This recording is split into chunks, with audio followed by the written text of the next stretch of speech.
Long before pyramids pierced the desert sky, before the might of Mesopotamia, before ancient China rose along the Yellow River, a civilization blossomed here, along the fertile banks of the mighty Indus River.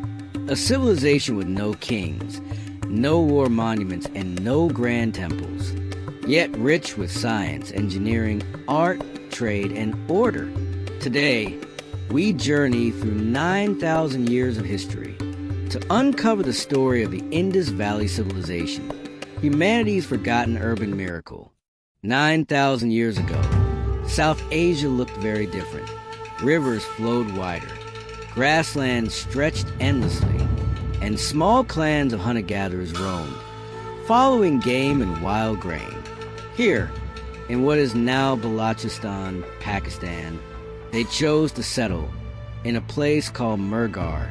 At Mehrgarh, humanity makes a turning point. People sow wheat and barley, domesticate goats, sheep and cattle, and build mud brick homes.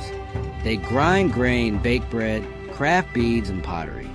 In one burial, a child's teeth show signs of primitive dentistry, evidence of medical knowledge before the first Egyptian pyramid was imagined. Figurines hint at fertility worship, and community burials show emotional bonds and ritual care.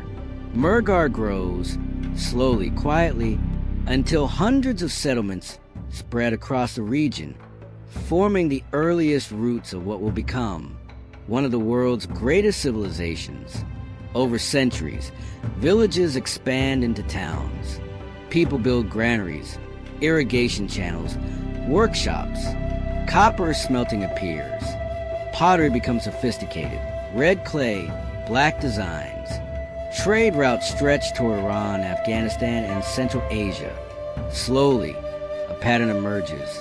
Standardized construction, shared culture, coordinated planning. The camera zooms into ancient clay seals, a cultural network, not ruled by a king but linked by shared identity. People pray at fire altars, craft mystical animal symbols, and bury kin with beads and ornaments. A society of farmers, craftspeople, traders, and priests preparing for a leap in human history.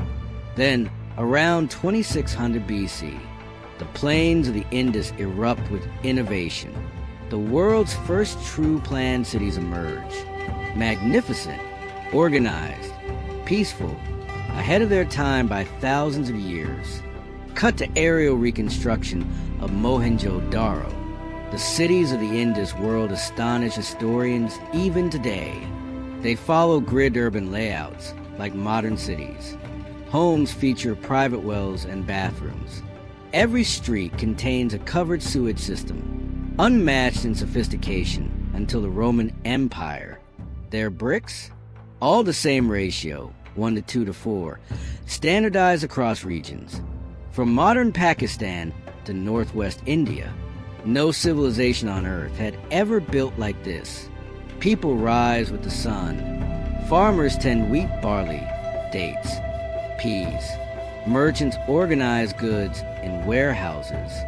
Craftsmen polish beads so perfectly they look machine-made.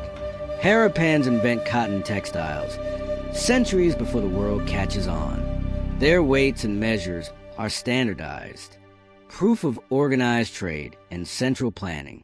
What did the Harappans believe? Animal spirits? Nature gods? A mother goddess? A proto-Shiva figure seated in meditation? No great temples. No royal tombs. Religion here seems personal, symbolic, civic, not dominated by kings. Their writing, over 400 symbols, remains undeciphered. What secrets lie in these marks? Trade accounts? Ritual hymns? Laws? Poetry? The Indus script is one of archaeology's final frontiers. Homes open to courtyards, airy and private. Women grind grain. 10 children manage households.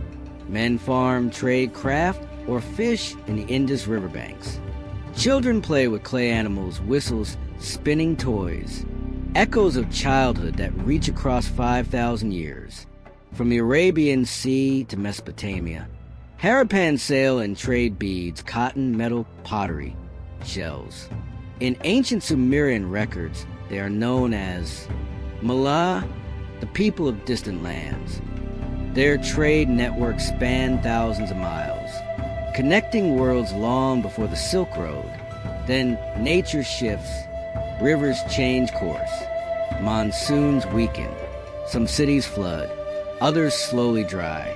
The great urban centers empty, not in a dramatic collapse, but a gentle fading, a civilization dissolving into countryside life once more. Indo-Aryan pastoral groups arrive, blending cultures, languages, beliefs. The era of the Vedas begins.